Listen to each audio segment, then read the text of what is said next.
नमस्कार, मी आरती कुलकर्णी। आज ख्रिसमसचा दिवस आहे। ख्रिसमसचा जल्लोष सगळीकडे सुरू आहे, त्याबद्दल आपण बघणारच आहोत। पण महाराष्ट्र नामामध्ये राज्यातल्या महत्त्वाच्या हेडलाईन्स बघूया।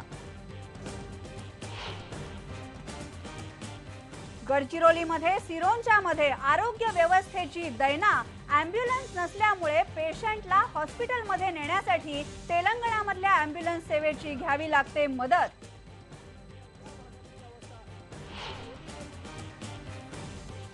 धुळे जिल्ह्यातल्या साक्रीमध्ये आश्रमशाळेतल्या मुलीवर पळवून नेऊन बलात्कार। शाळेच्या प्रशासनाने प्रकरण दडपण्याचा प्रयत्न केल्याचा नातेवाईकांचा आरोप।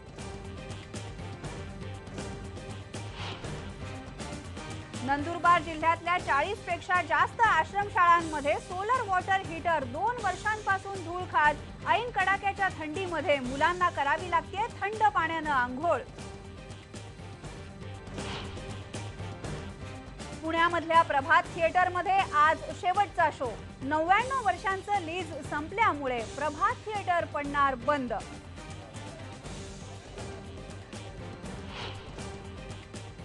राजमाता जिजाऊंच्या सिंदखेड राजामधल्या महालातून चोरी गेलेली ऐतिहासिक तोफ सापडली। एका शेतकऱ्याच्या शेतामध्ये सापडली तोफ, मात्र चोरी कशी झाली याचं गूढ कायम।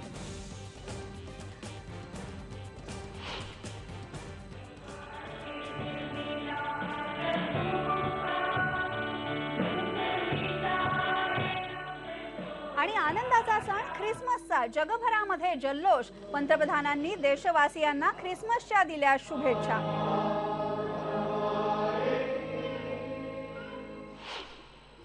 या सगळ्या बातम्या आपण बघणार आहोत, पण महाराष्ट्र नामामध्ये पहिल्यांदा विदर्भामध्ये जाऊया। गडचिरोलीमध्ये आदिवासी भागात आरोग्य सेवेची कशी दैना उडालेली आहे याचं एक एक उदाहरण आपल्या समोर नेहमी येत असतं आणि अशाच प्रकारची एक घटना समोर आलेली आहे। गडचिरोलीमध्ये आदिवासी भागात आम्ही आरोग्य सेवा पुरवतो हा सरकारच्या आरोग्य यंत्रणेचा दावा किती फसवा आहे हे सुद्धा यामुळे समोर आलेलं आहे। महाराष्ट्र आणि तेलंगणाच्या सीमेवर असलेल्या गडचिरोली जिल्ह्यातल्या सिरोंचामध्ये रुग्णांना अक्षरशः वाऱ्यावर सोडलं जात आहे। महाराष्ट्रामध्ये आरोग्य सेवा मिळत नाही आणि त्यामुळे या रुग्णांना हॉस्पिटलमध्ये नेण्यासाठी तेलंगणामधल्या आरोग्य सेवेची मदत घ्यावी लागते। सिरोंचामध्ये असंच 2 जुळ्या आजारी मुलांची कहाणी आपल्याकडे आलेली आहे। या मुलांना हॉस्पिटलमध्ये नेण्यासाठी ॲम्ब्युलन्स नाही म्हणून त्यांच्या आदिवासी पालकांना तसंच ताटकळत बसावं लागलं। पण आपल्याला आता मात्र कळतंय की तेलंगणामध्ये मात्र हीच आरोग्य सेवा तत्पर आहे आणि ज्या रुग्णांना हॉस्पिटलमध्ये न्यायचं असेल त्या रुग्णांसाठी तेलंगणामध्ये जी आरोग्य सेवा आहे ती मात्र आपलं काम चोखपणे बजावते। आणि याबद्दलच सांगतोय आमचा गडचिरोलीचा रिपोर्टर महेश तिवारी।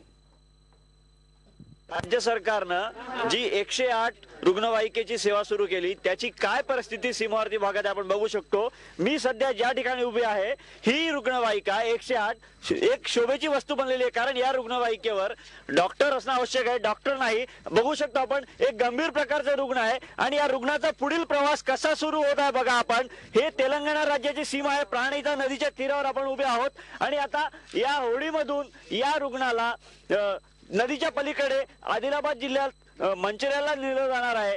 कारण या ठिकाणी इथून जर 108 मध्ये गडचिरोली आणि चंद्रपूर पर्यंत या रुग्णाला न्यायचं असेल तर 250 किलोमीटरचा प्रवास होतो आणि तेवढ्या प्रवासाच्या अंतरात हा रुग्ण दगावण्याची शक्यता नाकारता येत नाही। आणि या ॲम्ब्युलन्स मध्ये डॉक्टर असणं आवश्यक आहे, मात्र डॉक्टर नाही। जिल्ह्यामध्ये 6 रुग्णवाहिका 108 चे देण्यात आल्या, मात्र त्यात केवळ याच रुग्णवाहिकेचा प्रवास अत्यंत कमी झालेला आहे। 10,000 किलोमीटर ही रुग्णवाहिका चालली आहे आणि 70 रुग्णांना जून पासून आतापर्यंत सेवा मिळालेली आहे। जर तुलनेमध्ये अहेरीची रुग्णवाहिका बघितली 300 रुग्णांना त्याचा फायदा मिळालेला आहे। मात्र आपण बघू शकतो या ठिकाणी ऑक्सिजनवर हा पेशंट आहे, गंभीर पेशंट आहे। ही 108 ही रुग्णवाहिका असूनही त्याचा लाभ त्याला होताना दिसत नाहीये। आपण बघा काय अवस्था आहे। महाराष्ट्राची राजधानी 2000 किलोमीटर दूर असलेल्या राजधानीपासून दूर असलेल्या तेलंगणाच्या सीमेवरच्या या भागातली अवस्था या होडीमध्ये या रुग्णाला न्यावं लागत आहे। प्रगतिशील महाराष्ट्रामध्ये आपलं सरकार सीमावर्ती भागातल्या नागरिकांना किती सुविधा पुरवत आहे, त्याच्यामध्ये किती अपयश येत आहे हे आपण बघू शकतो। अत्यंत गंभीर अशी परिस्थिती आहे। एकीकडे आरोग्य खातं दावा करते की प्रसार माध्यम हे आमच्या चुकीच्या बातम्या दाखवतात आणि आपण या ठिकाणी बघू शकतो की जिल्हा मुख्यालय असलेल्या गडचिरोली असेल किंवा चंद्रपूर पासून 250 किलोमीटर अंतरावर असलेल्या या सिरोंचा तालुक्यात रुग्णांना कशा प्रकारची सेवा मिळते। आता या होडीमधून तो नदीचा प्रवास पूर्ण होईल आणि त्या ठिकाणी आपण बघू शकतो कॅमेरा जात आहे त्या ठिकाणी त्या नदीच्या तीरावर तेलंगणा राज्याची 108 अँब्युलन्स आलेली आहे। तात्काळ त्या अँब्युलन्सची सेवा या महाराष्ट्रातल्या नागरिकांना मिळत आहे आणि तिथून 50 किलोमीटरवर मंचेरियाल नावाचं एक औद्योगिक शहर आहे, त्या ठिकाणी या रुग्णावर उपचार होईल। म्हणजे आपलं जिल्हा मुख्यालय असलेलं गडचिरोली असेल किंवा चंद्रपूर तिथपर्यंत रुग्ण पोहोचू शकत नाही, रुग्ण मध्ये दगावू शकतो कारण अँब्युलन्स मध्ये डॉक्टर नाही। आणि इथं जे ग्रामीण रुग्णालय आहे त्याची सुद्धा तशीच अवस्था आहे, पद रिक्त आहेत। आपण बघितलं आमचा रिपोर्टर महेश तिवारीनं जे दाखवलं, या रुग्णाला नदीमध्ये बोटीमध्ये घालून पलीकडे न्यायचं, पलीकडच्या तीरावर तेलंगणाची अँब्युलन्स उभी असेल, त्या अँब्युलन्सनं त्या रुग्णाला हॉस्पिटलमध्ये न्यायचं। पण गडचिरोलीच्या मुख्यालयापर्यंत जर न्यायचं असेल तर रुग्ण दगावू शकतो कारण अँब्युलन्समध्ये डॉक्टर नाहीत, गडचिरोली मधल्या अँब्युलन्स आजारी पडलेल्या आहेत आणि याबद्दल गडचिरोलीतल्या लोकांचं काय म्हणणं आहे तेही ऐकूया। गवर्नमेंट ने गाड़ी दी है लाखों रुपए की, लेकिन कोई मतलब नहीं, इसमें डॉक्टर नहीं है। इसलिए हमारे को मंचराल से सिरोंचा के लिए ब्रिज होना और गाड़ी सही होना और डॉक्टर होना, जब तक यहाँ डॉक्टर नहीं रहेगा यही प्रॉब्लम रहता।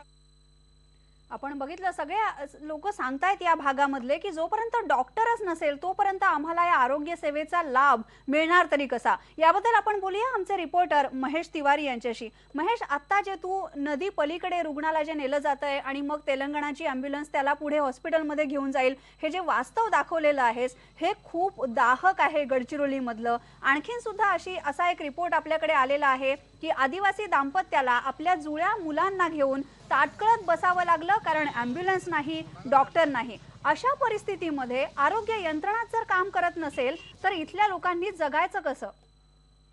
आरती, खरंच खूप गंभीर परिस्थिती आहे आणि आजचं उदाहरण बघितलं तर मन हेलावून जातं। हे जे आपण व्हिडिओ मध्ये व्हिज्युअल मध्ये जे बघत आहोत, 2 जुळी मुलं आहेत, अवघ्या 1 किलो वजनाची 2 जुळी मुलं आहेत आणि आसरली जे गडचिरोली पासून 300 किलोमीटर दूर आहे त्या ठिकाणी 3 दिवसापूर्वी या मुलांचा जन्म झाला। कमी वजन असल्यामुळे जिवंत राहण्याची शक्यता कमी आहे। डॉक्टरनी कसं तरी तालुका मुख्यालय पाठवलं आणि आज सिरोंचाच्या ग्रामीण रुग्णालयात हे रुग्ण जेव्हा ज्या मुलांना घेऊन आईवडील आले तर इथं डॉक्टरनी तपासलं पण इथं सुद्धा यंत्रसामग्री नाही आणि अहेरीला किंवा गडचिरोलीला न्यायला सल्ला दिला, मात्र इथे अँब्युलन्स उपलब्ध नव्हती। 108 अँब्युलन्स आपण यापूर्वीचा जो रिपोर्ट बघितला तीच अँब्युलन्स इथं होती, मात्र त्यामध्ये डॉक्टर नाही आणि ज्या यंत्रणेकडे 108 108 ही अँब्युलन्सची सेवा कंपनीकडे दिलेली आहे त्यांच्या नियमानुसार डॉक्टर नसेल तर ही रुग्णवाहिका जाऊ शकत नाही। त्यामुळे त्या ठिकाणी ही रुग्णवाहिका जाण्याची शक्यता नव्हती। नागरिक गोळा झाले, मी स्वतः त्या ठिकाणी होतो आणि खूप संपर्क साधल्यानंतर वरिष्ठजी बोलल्यानंतर 2 तासानंतर ते आईवडील रडत होते आणि त्या ठिकाणी लोकांचा जमा होऊन सगळं पाहता परिस्थिती बघितल्यानंतर मग त्यांनी सांगितलं की एखादी एएनएम असेल तर त्या एएनएम ला देऊन पाठवा, आम्ही काय परवानगी देतो। मग त्या हॉस्पिटल मधली एक एएनएम घेऊन हे मुलं गडचिरोलीकडे रवाना झाले। 5 ते 6 तासाचा प्रवास आहे आणि रात्री उशिरापर्यंत ही मुलं पोहोचेपर्यंत काय होईल अवस्था हे आपण सांगू शकत नाही। विदारक वास्तव आहे, सरकारने लक्ष द्यायला पाहिजे। बरोबर आहे, सरकारने लक्ष द्यायलाच पाहिजे। विदारक वास्तव गडचिरोली मधल्या आरोग्य यंत्रणेचं आहे। अँब्युलन्स असतात पण त्या अँब्युलन्स धूळ खात पडलेल्या असतात, कधी डॉक्टर नसतो, मग या अँब्युलन्सचा उपयोग तरी काय असा प्रश्न गडचिरोली मधले सगळे हे नागरिक विचारतायत। आपण जेव्हा ख्रिसमस साजरा करतो, दिवाळी साजरी करतो, मोठमोठे इव्हेंट्स करतो, तेव्हा गडचिरोली मधल्या या आपल्या सगळ्या बांधवांची आठवण सुद्धा आपण ठेवायला पाहिजे। रात्रंदिन आम्हा मृत्यूचा प्रसंग, युद्धाचा प्रसंग, अशा परिस्थितीमध्ये हे लोक राहत आहेत आणि आरोग्य यंत्रणा जर महाराष्ट्रातली आरोग्य यंत्रणा, आरोग्य अधिकारी, डॉक्टर्स हे जर ही दृश्य पाहत असतील तर तातडीनं इथे अँब्युलन्स उपलब्ध करून द्यायला हवे आहेत। डॉक्टरने सुद्धा तिथे यायला हवंय कारण या सगळ्या भागातल्या लोकांना तातडीच्या उपचारांची गरज आहे।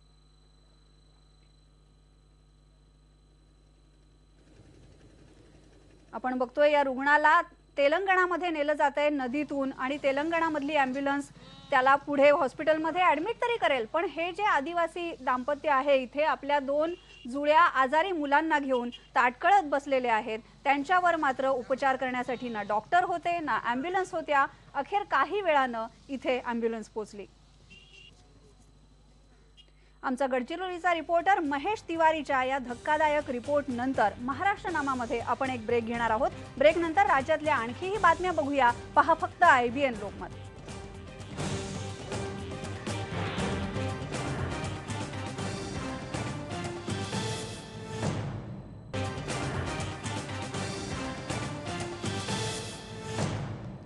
यानंतर बघूया धुळे जिल्ह्यातल्या सामोडा आदिवासी आश्रमशाळेमध्ये 12वीतल्या विद्यार्थिनीवर सामूहिक बलात्कार करण्यात आलाय. आपल्या मैत्रिणींच्या सोबत शौचासाठी बाहेर जाणाऱ्या या मुलीला काही मुलांनी पळवून लॉजवर नेलं आणि तिच्यावर 3 जणांनी बलात्कार केला. या मुलीनं शाळा गाठत घडलेला प्रकार शिक्षिकेला सांगितला, पण पोलिसात तक्रार करण्याऐवजी शाळेच्या प्रशासनानं हा प्रकार दडपून टाकण्याचा प्रयत्न केला. झाला प्रकार कुणाला सांगितला तर तुझी बदनामी होईल असं या मुलीला यांनी सांगितलं आणि गप्प बसायला लावलं.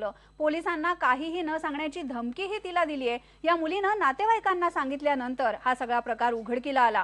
पोलिसांनी या प्रकरणी गुन्हा दाखल करायलाही टाळाटाळ केली. त्यानंतर आदिवासी संघटना आणि या पीडित मुलीच्या पालकांनी पिंपळनेर पोलीस ठाण्यामध्ये ठाण मांडलं. बुधवारी रात्री उशिरा या प्रकरणी अखेर गुन्हा दाखल करण्यात आला. दोघं मित्र आले आणि मला दमदुटीने घेऊन गेले. लगेच दमदुटीने घेऊन गेले. लगेच तिथं लॉजवर नेले. त्यांनी लॉजवर नेताना लगेच त्याने मला इतकं बलात्कार केला. शाळा प्रशासनाने त्याच्या पूर्ण प्रकारे दडपून टाकण्याचा प्रयत्न केला. एवढंच नाही तर आमच्याकडे त्याने 22 तारखेला खोट्या तक्रार दाखल केली की हे बाहेरचे लोक मुलं टवाळखोर मुलं येऊन छेडछाड करतात मुलींची, आणि हे पूर्ण प्रकार कुठेच आम्हाला सांगितला नाही. आमच्या निदर्शनास ते प्रकार आणला नाही. काल स्वतः त्या मुलीने तिच्या आई वडिलांसोबत आणि काही आपले कार्यकर्ते होते त्यांच्यासोबत येऊन तक्रार दिली आणि त्यानंतर आम्ही हे गुन्हा दाखल केलेला आहे. पोलिसांनी गुन्हा अखेर दाखल केलेला आहे. नंदुरबारच्या आश्रमशाळेमध्ये सुद्धा असाच एक धक्कादायक प्रकार समोर आलाय. सोलर वॉटर हीटर्स धूळ खात पडलेत आणि आदिवासी विद्यार्थ्यांना नदीवर कडाक्याच्या थंडीमध्ये आंघोळ करायला जावं लागतंय. कोट्यावधी रुपये खर्च करून सरकारी आश्रमशाळांमध्ये हीटर्स बसवले जातात आणि हे हीटर्स धूळ खात पडतात आणि अखेर विद्यार्थ्यांवर अशा प्रकारे नदीवर जाऊन आंघोळ करायची वेळ येते. नंदुरबार जिल्ह्यातल्या नंदुरबार आणि तळोदा प्रकल्पाच्या जवळपास 40हून जास्त आश्रमशाळांमधले सोलर वॉटर हीटर जे आहेत ते बंद आहेत. मुळातच फक्त ठेकेदाराचं हित ध्यानात घेऊन हे सोलर वॉटर हीटर बसवण्यात आलेले आहेत आणि गेल्या 1-2 वर्षात या सोलर वॉटर हीटरमधून एकही बादली गरम पाणी मिळालेलं नाही अशी तक्रार आहे विद्यार्थ्यांची. दुसरीकडे ज्या शाळांमध्ये पाण्याचे स्रोत नाहीत, पाण्याची कमतरता आहे, अशा आश्रमशाळांमध्ये सुद्धा फक्त कमिशनसाठी कोट्यावधींचे सोलर वॉटर हीटर बसवण्यात आलेले आहेत. पाणीच नाही तर सोलर वॉटर हीटर गरम पाणी कुठून देणार? आणि याबद्दल आपण बोलूया आमची नाशिकची ब्युरो चीफ दीप्ती राऊत हिच्याशी. दीप्ती, राज्यातल्या आश्रमशाळांची परिस्थिती किती वाईट आहे हे पुन्हा पुन्हा आपल्या समोर येत आहे. मुलींवर बलात्कार होण्याच्या घटना घडतात आणि हा दुसरा जो मुद्दा आहे सोलर वॉटर हीटरचा, फक्त कॉन्ट्रॅक्ट्स दिली जातात, सोलर वॉटर हीटर बसवले जातात आणि एवढे मोठमोठे हीटर असूनही विद्यार्थ्यांवर कडाक्याच्या थंडीमध्ये बाहेर जाण्याची वेळ येते. आश्रमशाळांमधली ही सगळी परिस्थिती वारंवार आपण दाखवतो, पण तरी सुद्धा इथे काही सुधारणा कशी होत नाही? आरती, तोच नेमका मुद्दा आहे. आज सरकारतर्फे सुशासन दिन पाळला जातो आहे. देशभर स्वच्छता अभियानाचा गवगवाट केला जातो आहे. मात्र ज्या आश्रमशाळांमध्ये भोंगळ कारभाराचे बळी हे विद्यार्थी बनत आहेत किंवा स्वच्छतागृह, शौचालय या बेसिक गोष्टी सुद्धा आज आश्रमशाळांमध्ये नाहीये, जे सरकारतर्फे चालवले जातात, सरकारी अनुदानावरती खासगी संस्थांतर्फे चालवले जातात आणि शौचासाठी मुलांना बाहेर जावं लागतं, अंघोळीसाठी मुलांना बाहेर जावं लागतं आणि वयात येणाऱ्या मुला मुलींच्या जीवाशी हा खेळ होतो आहे. आणि हा सगळ्यावरती शासन काही करताना दिसत नाहीये. हे अत्यंत मोठी विसंगती आणि संतापजनक आहे. धुळ्यातल्या ह्या प्रकारावरती सुद्धा आपण बघतो की 14 तारखेला ही घटना घडलेली आहे. 12वीतली मुलगी शौचासाठी बाहेर जाते, तिचं अपहरण होतं, तिच्यावरती सामूहिक बलात्कार होतो आणि ती येऊन शाळेमध्ये सांगते, तरी सुद्धा शाळा प्रशासन ते दडपण्याचा प्रयत्न करतो. आज सामाजिक संस्था संघटनांच्या दबावानंतर कुठे हा गुन्हा दाखल झालेला आहे. अद्यापही संस्था चालकावरती आदिवासी विकास खात्यानं कुठल्याही प्रकारची कारवाई केलेली नाहीये. पिंपळनेर पोलिसांनी एकाला ताब्यात घेतलंय, मात्र हे सगळं प्रकरण दाबणाऱ्या, पाठीशी घालणाऱ्या शिक्षिका अद्यापही फरार आहेत. बरोबर. दीप्ती, धन्यवाद या दोन्ही रिपोर्ट्स बद्दल. आपण बघितलं आश्रमशाळांमध्ये काय परिस्थिती आहे. आता तरी सरकारनं याची दखल घ्यावी आणि आश्रमशाळांमधल्या मुलांच्या सुरक्षेचा हा महत्त्वाचा प्रश्न आहे. यानंतर महाराष्ट्र नामामध्ये आपण एक ब्रेक घेणार आहोत. ब्रेक नंतर थोडासा ख्रिसमसही साजरा करूया. पहा फक्त IBN लोकमत.